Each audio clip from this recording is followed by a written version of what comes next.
Chanchalguda VIP బ్యారెక్కి కొత్త రంగులు దిద్దుతున్నారు, కొత్త హంగులు అవుతున్నాయని చెప్పేసి మనకు వార్తలు వస్తున్నాయి. ఆయన కోసమే వెయిట్ చేస్తున్నట్టు పోలీసులు కనిపిస్తున్నట్టు కూడా వార్తలు వస్తున్నాయి. సో ఈ వార్తలు అంటే ఎవరు ఆ వీఐపీ ఏంటి అనేది మనకు వివరించడానికి మనతో పాటు ఉన్నారు ప్రముఖ సీనియర్ జర్నలిస్ట్ డివిఎస్ గారు. నమస్కారం సార్. నమస్తే అమ్మా. సార్, ఇప్పుడు చూస్తుంటే చెంచల్గూడ వీఐపీ బ్యారెక్కి కొత్త రంగులు హంగులు దిద్దుతున్నారని చెప్పేసి మనకు వార్తలు వస్తున్నాయి. ఒక వీఐపీ కోసం పోలీసులు కూడా వెయిట్ చేస్తున్నారు అని చెప్పేసి మనకి వార్తలు వస్తున్నాయి. ఇంతకా ఎవరా వీఐపీ సార్? ఎల్ వెంకటరామరెడ్డి ఎవరో ట్వీట్ చేసినట్టున్నారు ఎక్స్లో. అది దానిపైన ఇవాళ ఒక పెద్ద న్యూస్ అయిపోయింది. ఏది ఇవాళ తెలంగాణ మొత్తం దీని మీదే చర్చ. వీఐపీ బ్యారక్స్ అదేంటంటే దానికి రంగులు వేసినా అక్కడ ఇంకా వసతులు కల్పిస్తున్నా అందరికీ అనుమానాలు వచ్చేస్తాయి. ఎవరో రాబోతున్నారు, ఒక బిగ్ షాట్ ఒకటి రాబోతోంది. అంటే జనరల్గా వీఐపీ బ్యారక్స్లో మాజీ ముఖ్యమంత్రి లేకపోతే మంత్రులు గతంలో స్కాముల్లో కుంభకోణాల్లో బాగా పాల్గొని తర్వాత ఇలాంటి వేల కోట్లు జరిగిన దీంట్లో స్కాముల్లో వాళ్ళకి ఇప్పుడు ఏర్పాటు చేయడం కోసం పెడుతుంటారు. గతంలో కూడా లాలూ ప్రసాద్ యాదవ్ అటన్నిటిలో కూడా మనం చూసాం. జగన్మోహన్ రెడ్డి ఇలాంటి పరిస్థితుల్లో చంద్రబాబు. ఇప్పుడు ఏంటంటే ఎవరో ఒక బిగ్ షాట్ చెంచల్గూడ జైలుకి రాబోతుంది కాబట్టి రంగులు వేస్తున్నారు, లేకపోతే అక్కడ వసతులు కల్పిస్తున్నారు, బాగు చేస్తున్నారు. అలాంటి పరిస్థితుల్లో ఇవాళ తెలంగాణలో రాబోయే బిగ్ షాట్ ఎవరు? ఫోన్ ట్యాపింగ్ కేసు అనగానే ఫోన్ ట్యాపింగ్ కేసులో ఎవరిని అరెస్ట్ చేయబోతున్నారు? నెక్స్ట్ వికెట్ ఏంటి? కేటీఆర్ని అరెస్ట్ చేయబోతున్నారా? కేటీఆర్ కోసమే ఇవాళ రంగులు వేస్తున్నారా, వసతులు కల్పిస్తున్నారా? ఇట్లా ఏం జరుగుతోంది? చుట్టూ తిరిగి మెలికలు తిప్పేసి కేసీఆర్ ఫ్యామిలీ మెంబర్స్ దగ్గరికే వచ్చి ఆగుతోందన్నమాట. ఇప్పుడు ఆల్రెడీ కవిత తిహార్ జైల్లో ఉన్నారు, ఎక్కడ? ఢిల్లీ మద్యం కేసులో. ఇప్పుడు కేటీఆర్ మీద ఇక వరుసబెట్టి కేసులు పెడుతున్నారు. ఇప్పటికే 2-3 కేసులు పెట్టారు. ఏది కవిత అరెస్ట్ అప్పుడు ఈడీ జేడీ జాయింట్ డైరెక్టర్ని ఏదో అన్నారు, ఆ వాదన దాని మీద ఆమె కేసు పెట్టిపోయింది. నెక్స్ట్ రేవంత్ రెడ్డిని ఉద్దేశించి ఈయనేదో 1000 కోట్లు నిధులు వసూలు చేసి కేంద్రాన్ని ఢిల్లీకి పంపుతున్నాడు కాంగ్రెస్కి అని చెప్పి ఆయన చేసిన విమర్శలు, దానిపైన కూడా ఒక కేసు పెట్టినట్టున్నారు. ఎవరిపైన? కేటీఆర్ పని. సరే, ఇవి మైనర్, ఇవి కాదు కదా. అసలు ఏదో పెద్ద కేసుల్లో ఆయన ఇరుక్కునే అవకాశం ఉందా?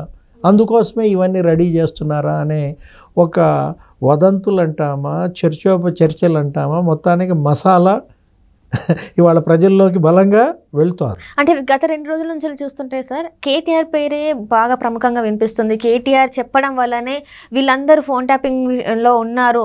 వీళ్ళ అంటే కొంతమంది హీరోయిన్ల పేర్లు కూడా బయటకు వచ్చాయి. మీరు చూస్తున్నట్టయితే వాళ్ళ జీవితాలు కూడా నాశనం చేశారు. సో అందుకే ఈసారి అయితే కన్ఫామ్ ఇంకా కేటీఆర్ గారే ఆ వ్యక్తి, ఫోన్ ట్యాపింగ్ వెనకాల ఉంది కేటీఆరే అని చెప్పేసి చాలామంది అంటున్నారు. మరి నిజంగా కేటీఆర్ ఉన్నారంటారా? అంటే ఈరోజు ముఖ్యమంత్రి రేవంత్ రెడ్డి గారు కూడా అన్నారు, ఏంటి కేటీఆర్ దీనిపైన స్పందించడం పైన ఫోన్ ట్యాపింగ్ చేస్తే తప్పేంటి? మరి ఆయన అన్నారో లేదో కానీ రేవంత్ రెడ్డి ఏమంటున్నాడు? అదంతా బరితెగింపు. ఏది ఫోన్ను వింటే తప్పేంటి అన్నాడంటే, ఇప్పుడు వ్యక్తి యొక్క ప్రైవసీని బ్రోక్ చేయకూడదు. మనకు అదేంటి? రాజ్యాంగం కల్పించినటువంటి ప్రాథమిక హక్కు, పౌర విధుల్లో ఒక భాగం. ఇప్పుడు పబ్లిక్లో ఉంటే ఎన్నైనా అంటాం, ప్రైవేటు జీవితాలు మీ సొంతం అంటారు. శ్రీశ్రీ కూడా. ఇప్పుడు ఇవాళ రేవంత్ రెడ్డి ఏమన్నారు? భార్యాభర్తలు మాట్లాడుకున్నటువంటి ఫోన్ సంభాషణ కూడా వినటం తప్పు కదా సార్ అది? అంటే వాళ్ళ ప్రైవసీలో అంటే ప్రైవేట్ లైఫ్లోకి వెళ్ళి వాళ్ళ మాటలు వినడం అంటే అది చట్టరీత్యా నేరమే కదా. అసలు ఇది ఫోన్ ట్యాపింగ్ కాదు, అసలు హౌస్ ట్యాపింగ్. అసలు మొత్తం రేవంత్ రెడ్డి ఇల్లే వాళ్ళు స్కాన్ చేసి పారేశారు. ప్రతిరోజు ఆ ఇంట్లో ఏం జరుగుతుంది ఏంటి? రేవంత్ రెడ్డి భార్య వీళ్ళందరూ కూడా ఏం కూర వండుతున్నారు, ఏం తాలింపు పెట్టారు, ఇవన్నీ కూడా వీళ్ళు వింటున్న పరిస్థితుల్లో ఎంత ప్రైవసీ ఆ కుటుంబం దెబ్బతింది, ఎంత నరకం చూసినట్టు. ఏది ఈ 10 ఏళ్ల కేసీఆర్ పరిపాలనలో అతను ఎవరైనా కావచ్చు, ఒక గొప్ప నాయకుడు కావచ్చు, లేదు ఆయన పైన ఎందుకు ఇలా మీరు ట్యాప్ చేయాల్సిన అవసరం వచ్చింది? జనరల్గా ఫోన్ ట్యాపింగ్ అనేది కేంద్రం కూడా ఎప్పుడు ఆమోదం చెప్తుందంటే వాళ్ళ వల్ల దేశ భద్రతకి ప్రమాదం కలిగినప్పుడు, ఏది అంతర్గత భద్రతకు కావచ్చు, బాహ్య భద్రతకు కావచ్చు. వీళ్ళు మావోయిస్టులో, ఉగ్రవాదులో వాళ్ళవి ట్యాప్ చేశారంటే అర్థం. ఎందుకని వాళ్ళు ఎక్కడ బాంబులు పెట్టారు ఏంటి ఇలాంటి సమాచారం తెలియటం ద్వారా అక్కడ దాన్ని అడ్డుకోవచ్చు, ప్రజల్ని కాపాడవచ్చు. మీ రాజకీయ లాభాల కోసం వీళ్ళ వ్యక్తిగత జీవితాన్ని భంగం చేసే హక్కు మీకు ఎక్కడిచ్చారు? ఇప్పటికి వాళ్ళకి ఒక 5-6 అరెస్ట్ అయ్యారమ్మా. నిన్న ఎవరిని అరెస్ట్ చేశారు? టాస్క్ ఫోర్స్ హెడ్ ఆయన ఎవరు? రాధాకిషన్ రావు అరెస్ట్ చేశారు కదా, పెద్ద వికెట్. ఏది టాస్క్ ఫోర్స్ హెడ్. అసలు ఆయనే లాస్ట్ ఎలక్షన్, మొన్న జరిగిన ఎలక్షన్లో డబ్బు అన్నీ కూడా టీఆర్ఎస్ క్యాండిడేట్లకి వెహికల్స్, ఏ వెహికల్స్? టాస్క్ ఫోర్స్ వెహికల్స్ ద్వారా డబ్బు రవాణా చేసినట్టుగా. అంటే పోలీస్ అని ఉంటే చూడరు కదా. ఇప్పుడు రాధాకిషన్ రావు ఇవాళ అరెస్ట్ అయినప్పుడు ఆయన ఏం చెప్తాడు? దేని గురించి చెప్తాడు? ఇప్పుడు ఈ కేసులో మరి ఐపీఎస్లు అరెస్ట్ కావటం, ఇప్పుడు 2 అదనపు ఎస్పీలను అరెస్ట్ చేశారు. గతంలో మనం విన్నాం, తిరుపతి అన్న, భుజంగరావు. అసలు డిఎస్పీ ప్రణీత్ రావుని అరెస్ట్ చేసిన దగ్గర నుంచి నీకు కదులుతోంది ఇదంతా. మార్చి 10వ తారీఖు నుంచి వరుస పెట్టి ఈ కేసు ఎప్పుడైతే క్రైమ్ అక్కడ కేసు కట్టారో అప్పటి నుంచి వరుస అరెస్టులు మనం చూస్తున్న దాంట్లో 5-6 అరెస్ట్ అయ్యారు. 2 అదనపు ఎస్పీలు, ఒక డిఎస్పీ, ఒక ఇన్స్పెక్టర్. ఇప్పుడు ఈయన ఎవరు? మన రాధాకిషన్ రావు. ఇప్పుడు రాధాకిషన్ రావు ఇచ్చే సమాచారం ఏంటి? ఆయన్ని వాళ్ళ సుదీర్ఘంగా ఇంట్రాగేట్ చేశారని విన్నాం. ఇంకా రేపు రాబోయే మళ్ళీ కస్టడీకి అడుగుతారు. ఇప్పుడు ప్రణీత్ రావు ఇచ్చిన సమాచారంతో రాధాకిషన్ రావు అరెస్ట్ అయ్యారు, అదనపు ఎస్పీలు అరెస్ట్ అయ్యారు. రాధాకిషన్ రావు ఇచ్చే సమాచారం ఎవరి మెడకి చుట్టుకుంటుంది?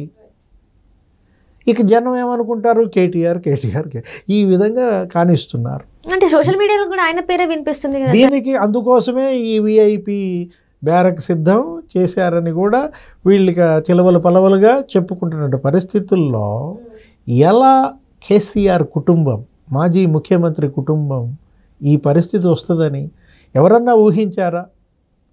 కొడుకు వల్ల, కూతురు వల్ల, అంత గొప్ప నాయకుడు రాష్ట్రాన్ని తెచ్చాడు అని అంటారు కదా. ఏది పులి రోడ్లో అలాపేటి అలాంటి పోరాట యోధుడి కూతురు జైలుకి వెళ్ళటం, అది కూడా ఏ కేసు? మద్యం కేసు, ఢిల్లీ మద్యం కేసు. ఇక్కడ ఈ రాష్ట్రంలో ఇది సరిపోనట్టుగా అక్కడేదో పొరుగు రాష్ట్రాల్లో వీళ్ళు మద్యం వ్యాపారాల్లో వీళ్ళు ఇన్వాల్వ్ అవ్వటం. ఇప్పుడు నిప్పు లేనిదే పొగ రాదు కదా. ఇప్పుడు ఇది కూడా ఫోన్ ట్యాపింగ్ అనేది తీవ్ర నేరం ఉంది. ఇదేంటి మామూలు అంశం కాదన్నమాట. ఇది కేంద్ర ప్రభుత్వం దీన్ని ఏదో టెలిగ్రాఫ్ యాక్ట్ కింద కూడా పెడుతున్నట్టుగా మనం చూసాం. ఇప్పుడు నెక్స్ట్ అరెస్ట్ ఎవరు? అయితే ఇప్పుడు తను అరెస్ట్ అవుతారని చెప్పేసి ఆల్రెడీ కేటీఆర్ గారు దుకాణం సర్దేశారు, ఇక్కడ లేరు అని కూడా వార్తలు వస్తున్నాయి సార్. మరి అది అందులో వాస్తవం ఉందంటారా? రకరకాల వదంతులు ఏంటంటే, ఇప్పుడు ఆయన బయటికి రాలేదనుకో ఒకరోజు ఆయన జంప్ అంటారు, అనేక రకాలుగా ప్రచారం చేస్తూ ఉన్న దీంట్లో దీని అంతటికీ కారణం ఏంటి? ఇప్పుడు గొంగట్లో తింటా వెంట్రుకలు ఏరుకున్నట్టుగా ఉంటుందన్నమాట. రాజకీయం చేయడానికి వచ్చిన వాళ్ళు రాజకీయం చేసుకోవాలి, కానీ వ్యాపారాల్లో దిగటం ఏంటి? అభద్రత ఎందుకు వచ్చింది మీలో? మీ అభద్రతే మిమ్మల్ని ముంచేసింది. కేసీఆర్ ఓడిపోతాడని ఎవరన్నా అనుకున్నారా? మొన్నటిదాకా అసలు గతంలో ఇక్కడ కాంగ్రెస్ లేదు, బీజేపీ వచ్చేసింది అనుకున్నారు. పోటీ బీజేపీ వర్సెస్ బీఆర్ఎస్ అనుకున్నారు. బీజేపీ వర్సెస్ బీఆర్ఎస్గా ఉన్నటువంటి పోటీ బండి సంజయ్ని తీసేసిన దగ్గర నుంచి ప్రెసిడెంట్గా కిషన్ రెడ్డి వచ్చిన తర్వాత వరుస పెట్టి ఏమైపోయింది? అప్పటికే బీజేపీ బీ టీం బీఆర్ఎస్ అనేది వెళ్తున్న దీంట్లో కేసీఆర్ మీద పోరాటం చేస్తున్న బండి సంజయ్ని తొలగించేసేసరికి ఇది నిజంగానే బీ టీము అనేది వెళ్తూ దాన్ని బాగా కాంక్రీట్ చేసి పారేశారు. ప్రియాంక, రాహుల్ విమర్శలు, అటు మోడీ, ఇటు నడ్డా, వీళ్ళేమో పరివార్ పార్టీ అంటారు, వాళ్ళేమో బీజేపీ బీ టీం అంటారు. మొత్తానికి ఎవరెస్ట్ అంత ఉన్నటువంటి బీఆర్ఎస్ కేసీఆర్ మరుగుజ్జులాగా మారిపోయిన పరిస్థితి అన్నమాట. ఇప్పుడు మరి ఈ పరిస్థితి నుంచి ఎలా కోలుకుంటుంది? దీన్ని ఎలా ఆపగలుగుతుంది? అటు వలసలు పెరిగాయి, పార్టీలో ఉండే పరిస్థితిలో ఏ నాయకుడు ఇష్టపడలేదు, వెళ్ళే వాళ్ళందరూ కూడా కుటుంబ పార్టీ అంటూ వెళ్తున్నారు, కుంభకోణాల పార్టీ అంటూ వెళ్తున్నారు. టికెట్ ఇచ్చిన వాళ్ళు కూడా మాకు వద్దని టికెట్ ఇసిరేసి వెళ్ళిపోతుంటే కడియం శ్రీహరి గారి అమ్మాయి ఇంకా ఎలా నిలబడుతుంది బీఆర్ఎస్? దీన్ని ఎలా నిలబెట్టగలడు కేసీఆర్? ఇది $1 మిలియన్ క్వశ్చన్, తెలంగాణ ప్రజల తొలి చేస్తున్నటువంటి ప్రశ్న.